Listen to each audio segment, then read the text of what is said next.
Bonjour à tous. Au menu d'Actu Matin ce matin, un invité au téléphone, André Todje, maire de la commune de Soava. Il sera au téléphone pour nous dire deux mots au sujet de sa commune et du quotidien de ses administrés en matière d'accès aux soins de santé de qualité. Un seul prétexte pour passer les échanges, c'est cette audience foraine engagée par la faculté des sciences de la santé de l'université d'Abomey-Calavi et qui permet de délocaliser des soins de qualité et même des spécialités de la commune. Nos échanges, ce sera dans une demi-heure environ. Nous vous avions promis hier de discuter de la pertinence d'une police municipale comme celle de Cotonou. L'actualité nous a obligés à un autre sujet hier mercredi. Ce matin, nous allons remettre le débat et le décortiquer avec les débatteurs. Ce sera dans un instant. Dans le quotidien, pas grand-chose ce matin à découvrir à part quelques traces de l'affaire qui secoue la République depuis quelques jours. Je veux parler de cette affaire présumée de tentative d'atteinte à la sûreté de l'État. Mais certaines publications reviennent sur les décisions prises par le gouvernement lors du Conseil des ministres tenu hier. Voici donc la une des journaux.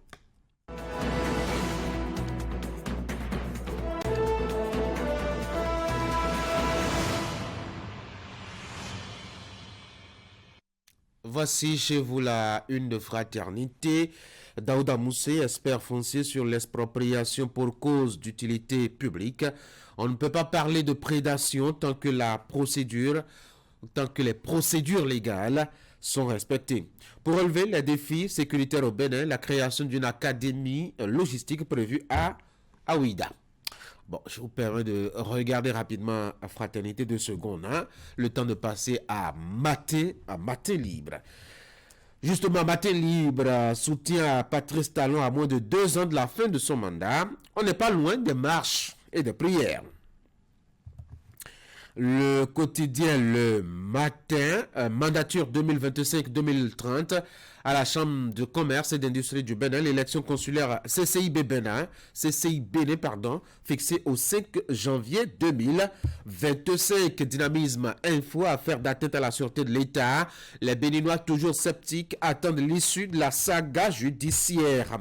Décryptage info, transition énergétique mondiale. 16,2 millions d'emplois dans les énergies renouvelables en 2023. Le chasseur info, ce G1, le Bogo de la commune de Bopa dans le Mouno, les apprenants sans mobilier et sans salle de classe, absence de portail et de clôture, l'insécurité cohabite avec les apprenants.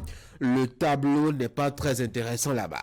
L'investigateur Bénin, un nouveau greffier en chef nommé à la Cour suprême. Selon donc l'investigateur de ce matin qui relaie ainsi l'une des décisions prises pendant le Conseil des ministres tenu hier à Cotonou. Le potentiel tragédie sur le front républicain.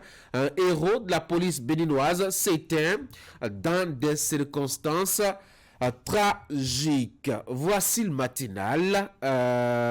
Réglementation de l'affichage publicitaire dans le Grand Nokoué, un bilan mitigé plus d'1 an après, des approches de solutions pour corriger le tir. Découvrez donc les réflexions du quotidien Le Matinal. L'événement précis, Maître Aounou, avocat de Boko et Homeki, il y a un grand fossé entre les accusations et la réalité, et vous pouvez deviner de quoi il parle. Il s'agit justement de cette affaire présumée de tentative d'atteinte à la sûreté de l'État. Les 4 vérités, élections consulaires à la CCI Bénin, le corps électoral convoqué pour le 5 janvier 2025. Le quotidien Le Meilleur. Et là, on va parler football et football d'un type singulier. Il s'agit de la Coupe du Monde de Maracana qui se tient actuellement en Côte d'Ivoire. Le Bénin a humilié la France par le score de 8-1 et se qualifie pour les quarts de finale. Nous apprenons que le quotidien Le Meilleur, c'est sûr. Maël Belou passera par ici pour nous donner d'autres détails à ce propos. Et nous sommes de retour à la une de Fraternité pour la deuxième lecture. Daouda Moussé, expert foncier sur l'expropriation pour cause d'utilité publique. On ne peut pas parler de prédation tant que les procédures légales sont respectées.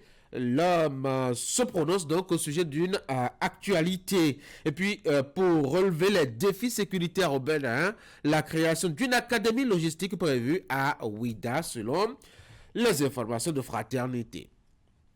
Voilà donc ce qu'on peut retenir des quotidiens à l'heure 1 ce matin. En tout cas pour ceux qui nous sont parvenus ce jeudi matin dans Fraternité, à la page 2 par exemple. Vous avez l'intégralité des décisions prises lors du Conseil des ministres tenu hier. Ce qui a focalisé l'attention de Fraternité, c'est cette nomination à la Cour suprême dont parlait d'ailleurs l'un des quotidiens passés dans la une des journaux tout à l'heure. Allez donc à la page 2 et découvrez toutes les autres décisions prises par l'équipe à Patrice Talon. À la page 4, vous avez cet appel lancé pour donc le recrutement d'agents au profit de l'État, notamment des agents contractuels du droit public. Les conditions sont fixées et pour quel département? Eh bien, achetez le journal. Découvrez d'abord de quoi il s'agit en matière donc de concours et surtout quelles sont les conditions pour y participer et le nombre de places disponibles. L'actualité sur le continent, c'est à la page 9, avec cette singularité, notamment au Sénégal. L'ancien président Macky Sall a été désigné tête de liste de la coalition avec le PDS.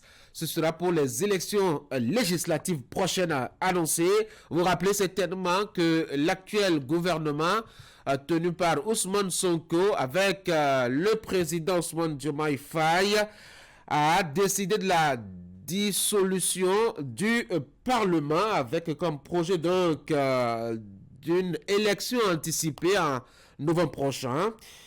Eh bien, chacun se prépare pour le rendez-vous. D'autres actualités sur dans d'autres pays, notamment en Guinée, au Ghana et à Madagascar. Au Ghana, par exemple, il y a un appel à 3 jours de manifestation pour protester contre le service des cours d'eau pollués.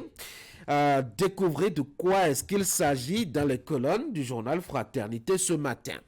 Si vous n'avez pas votre livreur déjà passé chez vous ce matin, eh bien, allez sur Internet, www.fraternité.bj. Cela vous permet de vous donner une idée du contenu de Fraternité dans sa production de ce jeudi 3 octobre 2024. Vous pouvez donc continuer à vous informer. Pendant que vous êtes devant votre télévision, vous suivrez Actu Matin et la rubrique qui va venir juste après maintenant, c'est le bulletin d'information avec Ingrid Day. Ingrid, bonjour. Bonjour Tanguy et bien bonjour à tous. Vous nous présentez donc le bulletin d'information et les images qu'on aura à découvrir. Ce sera entre autres celle des jeunes femmes bénéficiaires du programme d'appui à l'égalité genre phase 1 des zones sud et centre du Bénin entretenues sur le déroulement de la formation ainsi que les principaux profits tirés de ce programme de gouvernement.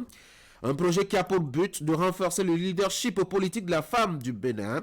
Cette séance d'échange et de partage d'expérience est une idée du ministère des Affaires sociales et de la microfinance, dont vous avez l'image de la patronne à l'antenne très précisément à l'instant là même. On parlera également de ce geste de Émile Rondeladi, conseiller communal de la ville de Cotonou. Il s'agit d'un don de kit scolaire aux apprenants des ménages démunis.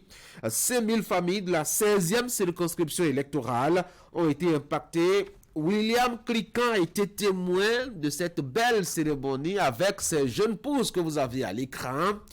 Il nous donnera quelques détails. Voici le bulletin.